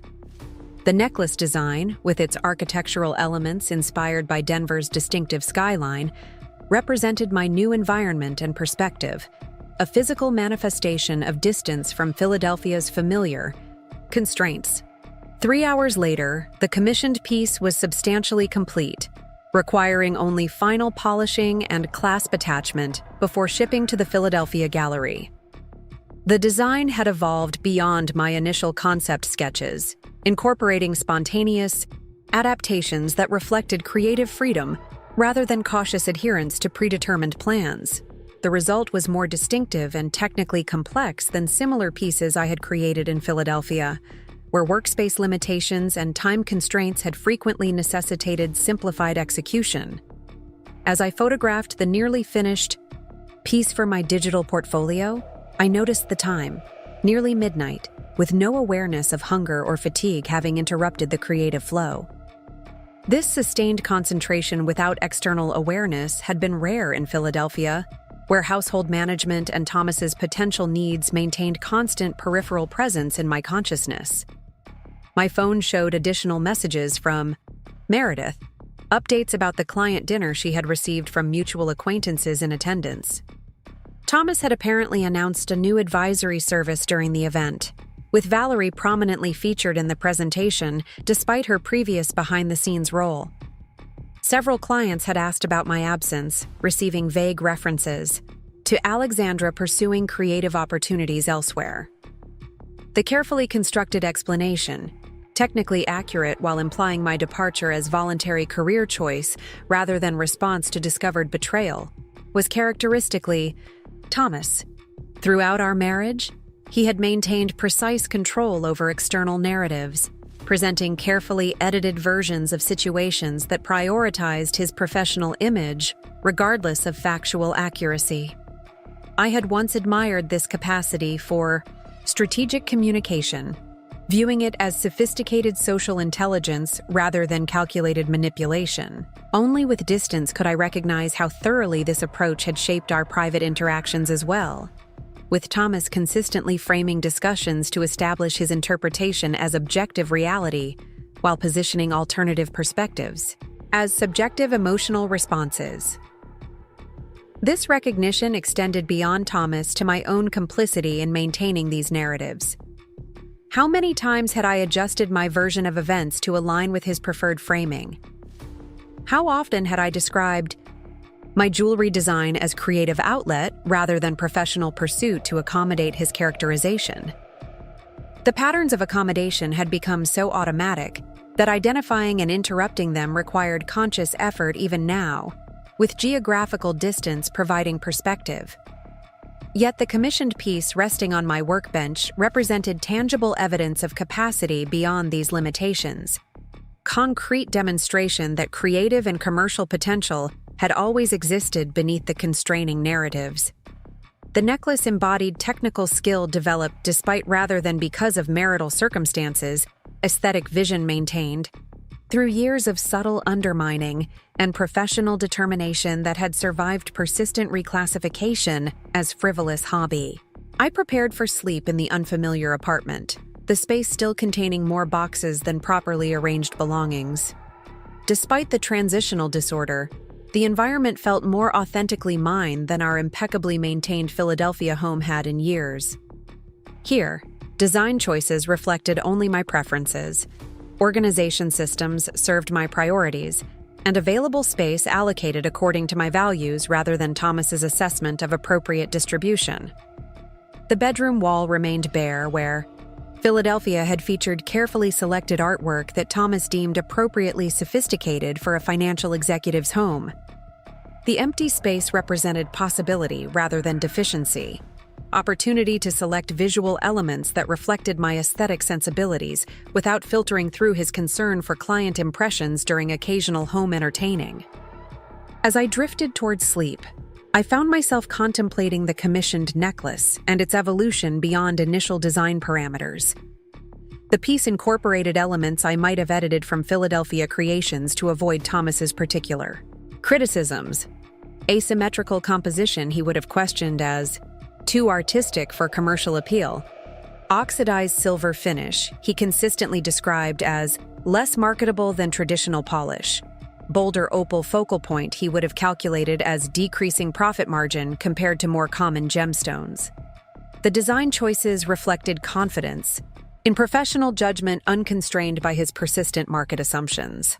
The gallery owner who had commissioned the piece had specifically requested my distinctive aesthetic rather than commercial predictability, directly contradicting Thomas's insistence that market success required conformity to established patterns.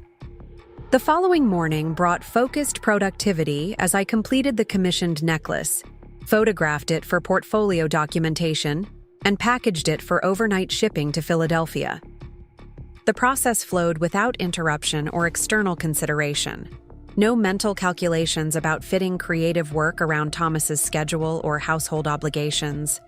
No workspace limitations necessitating multiple setup and cleanup sessions.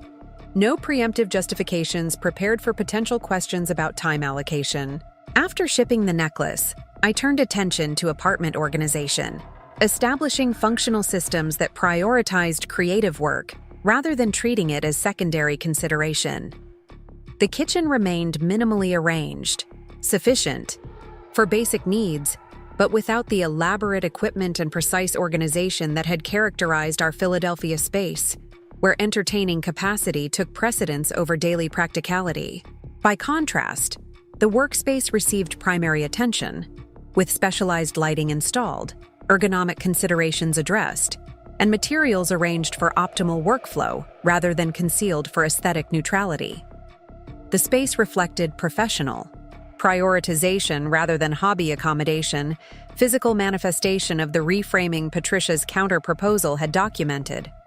Mid-afternoon brought email notification of Patricia's counter-proposal delivery to Thomas's attorney, initiating formal negotiation between legal representatives rather than direct communication between us. The separation of personal interaction from legal process provided emotional buffer that allowed focused attention on establishing Denver foundations rather than reactive response to Thomas's strategic positioning.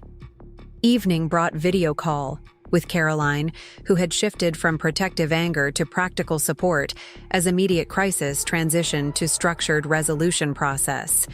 Her Seattle home office displayed characteristic organization behind her, workspace arrangement she had, established during her own divorce 5 years earlier. Patricia says Thomas's attorney requested 48 hours to review our counter before scheduling discussion, she reported, reference notes visible on her secondary screen. Standard procedure, but also suggests they recognize substantive response is required rather than dismissive rejection. That seems positive, I offered, still adjusting to evaluating legal developments in terms of strategic position rather than emotional significance. It is, Caroline confirmed. It means they recognize we've established solid documentation for your contributions and business potential. The narrative they hope to enforce, that your jewelry design was hobby rather than profession, won't stand against the evidence Patricia compiled. The validation extended beyond legal strategy to personal identity, confirming objective value in pursuits Thomas had consistently diminished through careful linguistic framing and confident dismissal. The hobby designation that had shaped my own perception despite increasing sales and gallery representation was being formally challenged with documented evidence of commercial viability. How was the workspace set up today?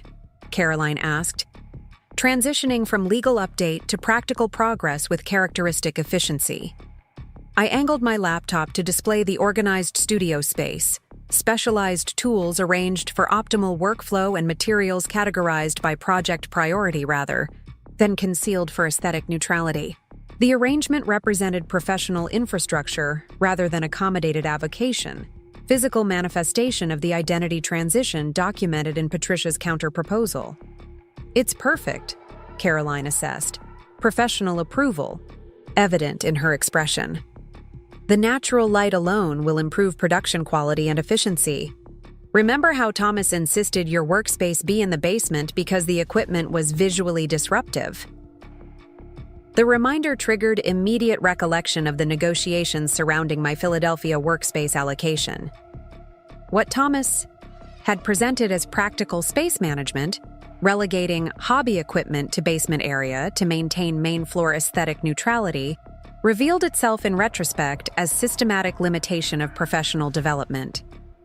The basement location had necessitated artificial lighting that impeded color accuracy, limited working hours due to family noise considerations, and required complete cleanup after each session due to shared space functionality. Each constraint had been presented as reasonable accommodation of household needs rather than deliberate impediment to professional growth. The Denver light quality is remarkable, I acknowledged, gesturing toward the eastern exposure that provided optimal morning workspace illumination. I completed the Halston Commission in half the time it would have taken in Philadelphia, with technical execution that wouldn't have been possible in the basement lighting. Caroline's expression reflected satisfaction beyond practical improvement. That commission represents exactly what Thomas consistently dismissed as commercially unviable, distinctive design aesthetic at premium price point for discerning clientele. Yet the gallery owner specifically sought your work and accepted extended timeline during your relocation. The observation highlighted fundamental misalignment between Thomas's market assessments and actual client response to my designs. Throughout our marriage, he had confidently pronounced on jewelry market dynamics despite lack of industry knowledge, his corporate valuation frameworks consistently underestimating demand for distinctive aesthetic compared to mass market predictability. The counter-proposal documentation Patricia compiled makes that contradiction explicit, Caroline continued, referencing information visible on her second screen.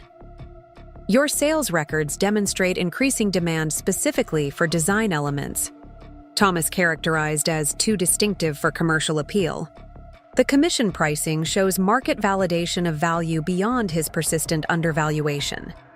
The evidence-based contradiction of Thomas's assessments provided strange combination of validation and disorientation, confirmation that my commercial judgment had been more accurate than his confident pronouncements. coupled with recognition of how thoroughly I had internalized his valuation, despite contrary evidence. "I keep experiencing these moments of clarity," I admitted, attempting to articulate the ongoing recalibration process. "Yesterday, I used specialized pliers I purchased last year, and suddenly remembered justifying them as birthday present to myself rather than legitimate business investment because Thomas questioned the expense. Yet that tool directly enables technique that clients specifically request and pay premium pricing to acquire." Caroline nodded with recognition beyond theoretical understanding. Her own divorce had involved similar recalibration of value systems and decision frameworks established during marriage. The business expenses Thomas questioned as indulgent hobby spending have direct connection to income generation, as Patricia's documentation demonstrates clearly. His persistent categorization of your work as hobby, despite commercial evidence, reveals strategic limitation rather than financial prudence. The assessment aligned with my developing understanding of patterns that had characterized our marriage. What had initially seemed protective financial guidance increasingly revealed itself as systematic constraint of independence, with economic limitation maintaining relationship power, differential regardless of conscious intention. "It's strange to recognize how thoroughly I accepted his framing," I acknowledged, still processing the perceptual shifts occurring with geographical and emotional distance. Even with increasing sales and gallery placements, I continued using hobby terminology because challenging his categorization seemed unnecessarily confrontational. "That's exactly the dynamic Patricia's counter-proposal directly challenges," Caroline noted, professional satisfaction evident in her expression. "It reframes the narrative from hobby accommodation to professional limitation, documenting how marital circumstances specifically constrained business development rather than supported it." The conversation continued with practical updates about Denver apartment establishment, Philadelphia property management, and upcoming gallery connections Caroline had arranged through her extensive professional network. The mixture of legal strategy, business development, and personal adjustment reflected the multidimensional nature of post-discovery rebuilding, simultaneous reconstruction of financial position, professional identity, and personal narrative independent of Thomas's framing. As evening deepened in Denver while dusk settled in Seattle, Caroline's expression shifted from practical efficiency to more personal connection. "Tomorrow marks 7 weeks since the birthday discovery," she noted, reference to timeline deliberate, rather than casual observation. "How are you feeling about that anniversary?" The question prompted genuine assessment rather than automatic response. 7 weeks since walking into our home office during my birthday celebration and discovering Thomas and Valerie reviewing divorce preparation documents. 7 weeks since the immediate shock and subsequent confrontation. 7 weeks of accelerated identity reconstruction and narrative reclamation. "I'm surprised by how distant it already feels," I responded after thoughtful consideration. "Not the practical implications or ongoing legal process, but the emotional impact of the discovery itself. It's like watching a film scene happening to someone else. I recognize the characters and setting, but the emotional connection feels removed." Caroline nodded with understanding beyond theoretical comprehension. "That emotional distance is healthy progression rather than avoidance. The Philadelphia life with Thomas increasingly reveals itself as constructed role rather than authentic identity.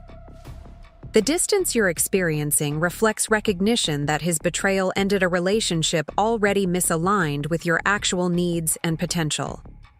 The assessment resonated with my developing understanding of patterns that had characterized our marriage. The relationship Thomas had strategically dissolved through carefully planned divorce had already diverged significantly from authentic partnership, maintaining external appearance of connection while systematically constraining individual development beyond established parameters. "I realize today that I haven't thought about how Thomas would assess or respond to anything I've done since arriving in Denver," I noted, recognizing the shift only as I articulated it.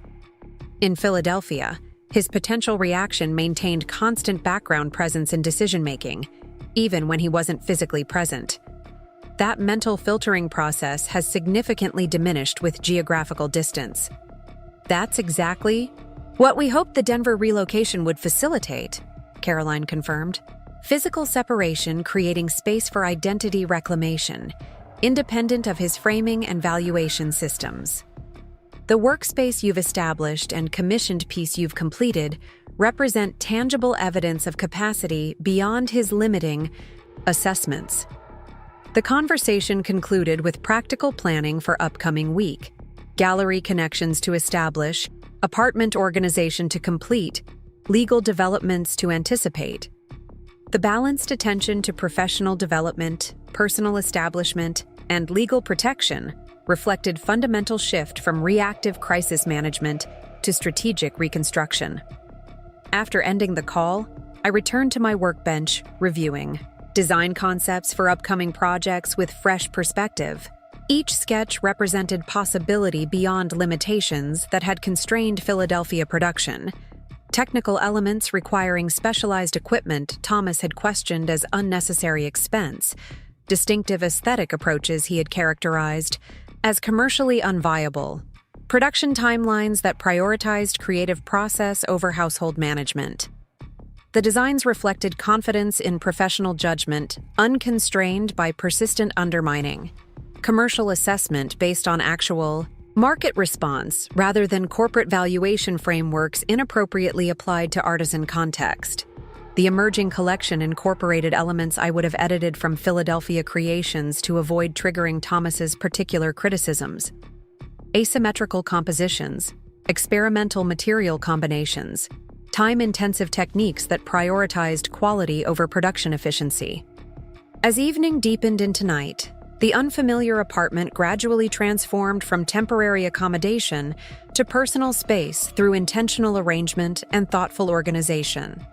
The environment reflected individual priorities rather than compromise requirements, with space allocation and functional systems serving creative production as primary purpose rather than secondary consideration. 7 weeks after birthday discovery that had shattered presumed foundations, new structures were taking shape. Professional identity, independent of Thomas's limiting assessments, physical environment aligned with actual rather than prescribed needs, legal position based on documented contribution rather than narrative diminishment. The transformation remained incomplete, with substantial reconstruction still required across multiple dimensions. Yet, fundamental shift had occurred from reactive response to strategic development, from identity defined by relation to Thomas's parameters, to authentic expression of capabilities beyond his limiting frameworks. The commissioned necklace shipping to Philadelphia Gallery represented physical manifestation of this transition, tangible evidence of technical skill, aesthetic vision, and commercial viability that had always existed beneath his dismissive characterization. The piece embodied potential finally expressed without constraint, creative capacity developed despite rather than because of marital circumstances. As Denver darkness settled completely, the apartment's eastern exposure transformed from workspace, illumination to reflective surface, mirroring interior light rather than transmitting external brightness. The symbolic transition seemed appropriate to developing circumstance, shift from external definition to internal illumination, from prescribed limitation to self-determined possibility. The reflection captured workspace arranged for optimal function rather than concealed for aesthetic neutrality, organization systems serving creative priority rather than household management, environment supporting professional development rather than accommodating recreational activity. The image represented fundamental recategorization from Thomas's persistent framing, not hobby but profession, not indulgence but investment, not secondary consideration but primary purpose. 7 weeks from birthday revelation that had appeared catastrophic, the unfolding reality revealed unexpected opportunity beneath apparent devastation. The divorce Thomas had secretly planned while maintaining pretense of celebration had catalyzed reconstruction that might otherwise have remained indefinitely deferred. Recognition of patterns obscured by familiarity, reclamation of potential, constrained by persistent limitation, establishment of identity independent of roles constructed to serve external requirements rather than authentic needs. The process remained incomplete, with substantial development still required across personal, professional, and legal dimensions. Yet foundation had been established for growth beyond constraints that had limited possibility throughout 12-year marriage. The commissioned piece shipping to Philadelphia represented tangible evidence of capacity beyond Thomas's dismissive assessment, concrete demonstration that potential had always existed beneath his limiting characterization. 10 months after, discovering Andrew and his assistant Jessica reviewing divorce papers during my 38th birthday celebration, I stood in the newly renovated storefront that housed Morgan Photography Studio. The gleaming space, with its exposed brick walls and carefully positioned track lighting, bore no resemblance to the cramped spare bedroom where I'd edited photos on weekends during my marriage. The transformation of this once-abandoned downtown Seattle building mirrored my own evolution, something overlooked and undervalued now revealing its true potential. "The gallery space is perfect for the exhibition opening next week," said Tara, my newly hired assistant, as she arranged brochures near the entrance.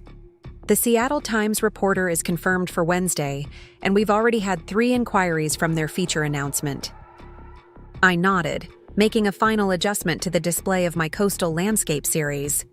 Photographs Andrew had once dismissed as pretty vacation shots that now commanded significant prices from corporate clients and private collectors. The exhibition, Reclaimed Perspectives, featured work completed entirely after our separation, each image capturing overlooked locations transformed by shifting light and unique vantage points. The irony wasn't lost on me. For years, Andrew had characterized my photography as an expensive hobby that would never generate sustainable income.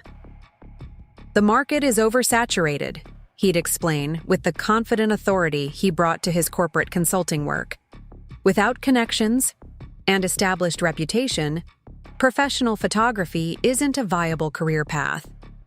I'd accepted his assessment despite growing evidence to the contrary.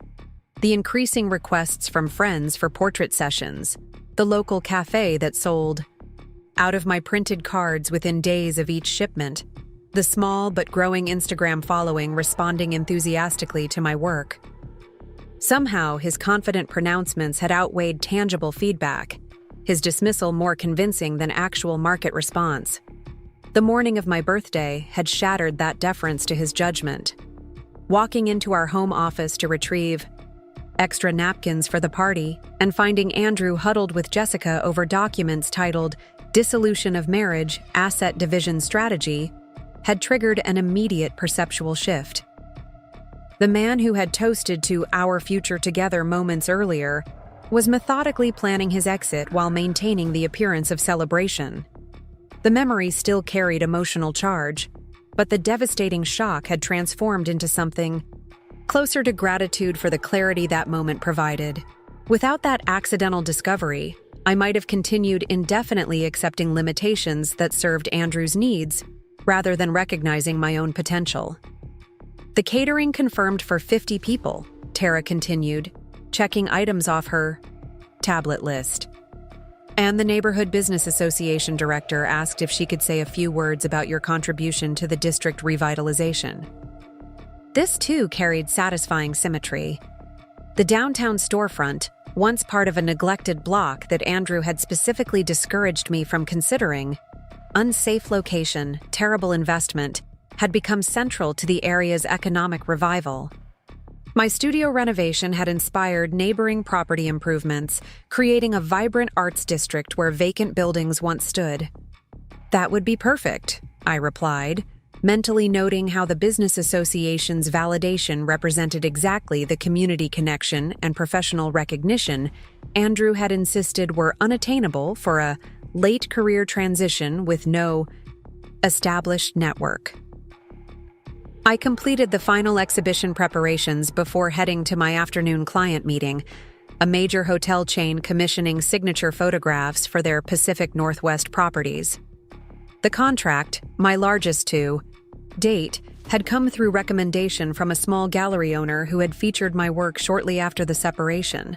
That first professional showing had occurred while I was still reeling from the divorce discovery, staying in my sister's guest room and trying to imagine what independent life might look like after 10 years of marriage. The gallery owner, Elaine, had seen my work through a mutual friend and reached out directly, uninterested in my lack of formal credentials or established reputation. "These compositions have distinctive perspective," she'd said, gesturing to coastal images I'd captured during weekend trips while Andrew attended professional conferences. "There's something compelling about how you frame overlooked elements and find beauty in typically ignored locations." That initial showing had sold 11 prints and generated 3 commission requests, directly contradicting Andrew's insistence that professional success required years of network building and portfolio development. The hotel contract had evolved from one of those early connections, expanding from a single property to regional representation through simple word of mouth among their design team. As I navigated downtown traffic toward the hotel headquarters, my phone buzzed with a message from my attorney, Stephanie. "Final property transfer documents arrived. House sale completed. Remaining proceeds transferred to your account after split. Congratulations. Officially and completely done." The notification marked formal conclusion to proceedings that had stretched nearly a year since that birthday. Discovery. Andrew's initial approach, once he realized I'd discovered his preparations, had been predictably strategic, offering seemingly generous terms designed to minimize disruption to his financial position while appearing reasonable. On surface examination, "You can maintain residence in the house through transition," he'd offered during our first post-discovery conversation, his tone suggesting significant concession rather than practical necessity since his exit plan already included new housing arrangements. "And I'm prepared to provide temporary support while you decide what comes next." The careful framing had been so characteristic of his communication style, presenting predetermined outcomes as collaborative decisions, positioning planned actions as responsive accommodations, establishing parameters that appeared flexible while actually serving his interests. Throughout our marriage, this approach had shaped everything from vacation destinations to household purchases, creating illusion of shared decision-making while actually directing outcomes toward his preferences. Stephanie had recognized these patterns immediately, identifying how Andrew's seemingly reasonable proposals actually undermined my long-term security while prioritizing his convenience. Where he offered transitional residence in our home, she countered with property valuation and equitable division of investment. Where he proposed temporary support during career reassessment, she established recognition of how my contributions had directly enabled his professional advancement. The negotiation process had revealed Andrew's priorities with uncomfortable clarity. After years presenting himself as supportive partner who simply offered pragmatic guidance about my creative pursuits, his divorce approach demonstrated fundamentally different assessment of our relationship. The marriage he terminated had been evaluated primarily as economic arrangement, with calculations focused on minimizing financial impact to himself, rather than ensuring equitable transition for both parties. This perspective had been painfully illuminated during settlement discussions when Stephanie introduced evidence of my photography's commercial potential based on early sales and commissions. Andrew's attorney had dismissed these indicators as speculative earnings rather than legitimate business development, directly echoing Andrew's persistent characterization of my work as hobby rather than profession throughout our marriage. The parallel revealed how thoroughly I had internalized his assessments despite contradictory evidence. Even as actual sales and commissions accumulated, I had continued accepting his framing of my photography as impractical indulgence rather than viable profession. His confident pronouncements about market limitations and career viability had outweighed tangible feedback from clients and galleries expressing exactly opposite assessment. Now, 10 months after that revelatory birthday moment, objective evidence had thoroughly contradicted his evaluation. The photography business he had dismissed as unrealistic dream now generated income exceeding my previous corporate salary. The artistic vision he had characterized as niche interest with limited commercial appeal had attracted corporate clients and publication features. The professional network he insisted would take years to develop had formed naturally through simple quality of work and authentic creative connections. I arrived at the hotel headquarters for the client meeting, momentarily reflecting on the contrast between this professional context and my previous position. Before the divorce, I had worked in corporate communications, producing competent but uninspiring content for Andrew's consulting firm and affiliated clients.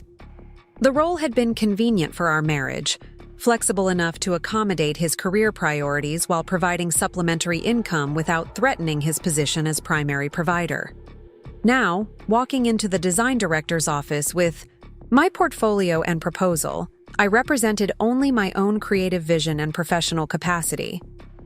The meeting space featured several of my prints already installed in prototype room designs, my distinctive compositional style evident in how the images complemented architectural elements and color schemes. Your work resonates perfectly with our Pacific Northwest aesthetic, the design director began, gesturing toward the displayed photographs. The executive team was particularly impressed with how your compositions capture familiar locations from unexpected perspectives. That fresh viewpoint aligns exactly with our brand repositioning. The validation of precisely the artistic approach Andrew had questioned as too distinctive for general appeal carried satisfying contradiction to his persistent underestimation. Throughout our marriage, he had framed my photographic style as interesting personal expression but commercially limited, too specific in perspective for broad market response. The hotel contract represented explicit commercial value in the very qualities he had identified as market limitations. The meeting progressed with detailed discussion of installation requirements, timeline expectations, and expansion possibilities beyond initial contracted properties. The conversation reflected professional respect for my creative input and business capabilities, without qualification or contingency. Straightforward recognition of value that contrasted sharply with Andrew's perpetual framing of my work, as aspirational rather than actualized. As I left the hotel with signed contract amendment for additional properties, another message appeared, this one from Richard, the property developer who had purchased and renovated the building housing my studio. Building across street just became available. Based on how your studio transformed the block, investors interested in creating complementary gallery space. First option if you want to expand. Great terms for anchor tenant who elevated entire district. The opportunity represented further validation contradicting Andrew's assessment of both the location, declining area with limited commercial potential, and my business viability, niche service with insufficient clientele for dedicated commercial space. The neighboring property would allow expansion of both studio operations and gallery representation, creating small arts complex where abandoned storefronts had stood when I first considered the location. Driving back toward the studio, I passed our former neighborhood where Andrew still lived in a modern condominium purchased during divorce proceedings. The upscale residential area had been selected primarily for its alignment with his professional image, proximity to corporate clients, expected address for successful consultant, appropriate setting for strategic entertainment. Our residence there had been determined entirely by these considerations rather than personal preferences or practical needs. The downtown studio location I'd chosen represented opposite priorities, selected for natural light quality and creative community, rather than status signaling or client impression management. The renovated industrial space provided both functional workflow advantages and inspirational environment, with neighborhood character contributing to creative perspective rather than projecting predetermined professional image. Stopped at a busy traffic light near his building, I noticed Andrew emerging from the lobby with Jessica, their professional attire and coordinated movements suggesting continued working relationship. despite the significant disruption our divorce might have created. In office dynamics, their body language appeared comfortable but not intimate, contradicting my initial suspicion that their partnership might have extended beyond professional boundaries. The observation triggered neither jealousy nor resentment, but simple awareness of how thoroughly my emotional investment had recalibrated. The man whose judgment had shaped my self-perception and limited my aspirations for years now seemed like distant acquaintance rather than significant influence, someone whose opinions and assessments had lost relevance to my developing identity. The light changed, and I continued toward the studio without Andrew noticing my presence.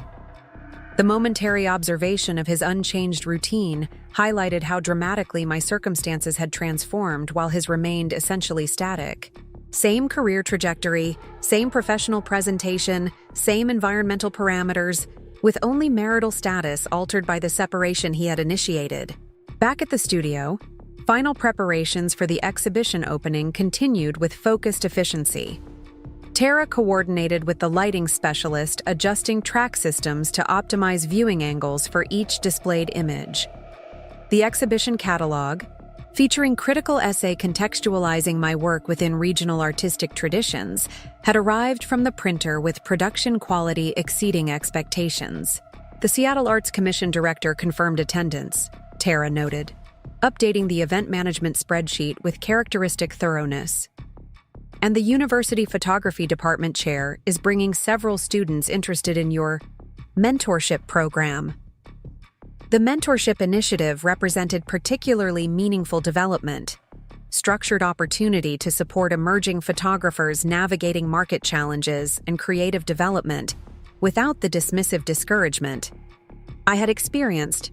The program specifically included mid-career transitions and non-traditional entrants to the field, recognizing viable pathways existing outside established progression models.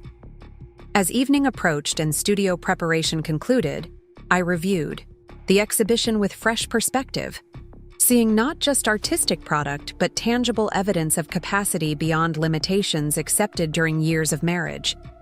Each photograph represented technical skill, developed despite space constraints and equipment limitations, creative vision maintained despite persistent characterization as impractical indulgence, professional development achieved despite continuous framing as unrealistic aspiration. The exhibition title, Reclaimed Perspectives, had initially referenced my photographic approach, finding new viewpoints on familiar landscapes, revealing overlooked beauty in neglected locations. The phrase had gradually acquired additional significance through divorce recovery process, representing reclamation of personal perspective independent of Andrew's framing, validation of professional potential beyond his limiting assessment, establishment of self-perception based on demonstrated capacity rather than external evaluation.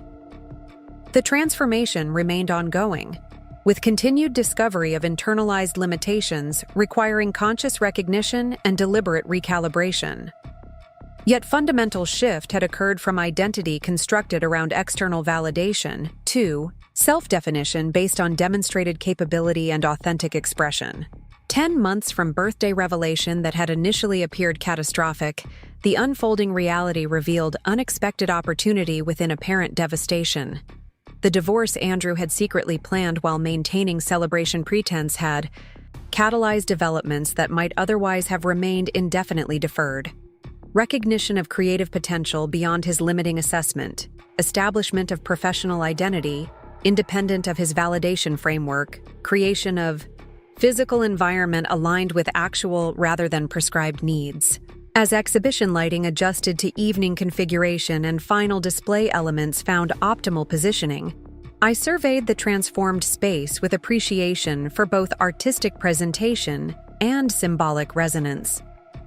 The studio renovation had revealed structural beauty concealed beneath deteriorating surfaces, architectural potential disguised by neglect, and inherent value unrecognized by casual assessment, paralleling personal redevelopment catalyzed by divorce discovery. The exhibition opening scheduled for the following evening would mark public declaration of professional identity Andrew had consistently characterized as unrealistic aspiration. The event represented culmination of developments directly contradicting his confident limitations: viable business established without extensive network advantages, distinctive creative perspective attracting commercial clients, and critical recognition, professional credibility developed through work quality rather than formal credentials. Tomorrow's gathering would include individuals who had provided support throughout transition process. My sister, whose guest room had provided immediate refuge after birthday discovery. Friends who had maintained confidence in my abilities. Despite Andrew's authoritative dismissals, early clients who had commissioned work when studio existed only as concept rather than physical space. Notably absent would be Andrew himself, though exhibition announcement had received sufficient local publicity that he would likely be aware of the event. His presence or absence carried no significance to exhibition's purpose or success. His assessment no longer relevant to creative direction or professional development. The validation that had once seemed critically dependent on his approval now derived from demonstrated capability and authentic connection with clients, colleagues, and creative community. As day's final preparations concluded and studio lighting shifted to security configuration, I took one last evaluative tour through exhibition space.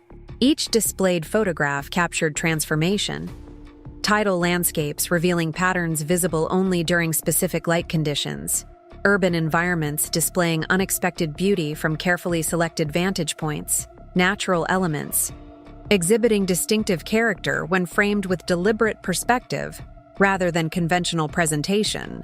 The transformations documented in these images paralleled personal and professional development, catalyzed by that birthday revelation. Recognition of potential visible only when viewing circumstances from new perspective. Appreciation of opportunities, revealed when conventional limitations no longer framed evaluation, discovery of capabilities that had always existed beneath accepted restrictions. 10 months from devastating discovery that had disrupted assumed life trajectory, unexpected outcome had emerged from apparent catastrophe. The birthday revelation that had initially appeared calamitous had ultimately catalyzed recognition and reclamation of capabilities beyond Andrew's confident limitations. The exhibition opening tomorrow would celebrate not just artistic development, but fundamental recalibration from externally defined identity to authentic self-determination based on demonstrated capacity rather than prescribed limitations. Up. Next, you've got 2 more standout stories right on your screen. If this one hit the mark, you won't want to pass these up. Just click and check them out.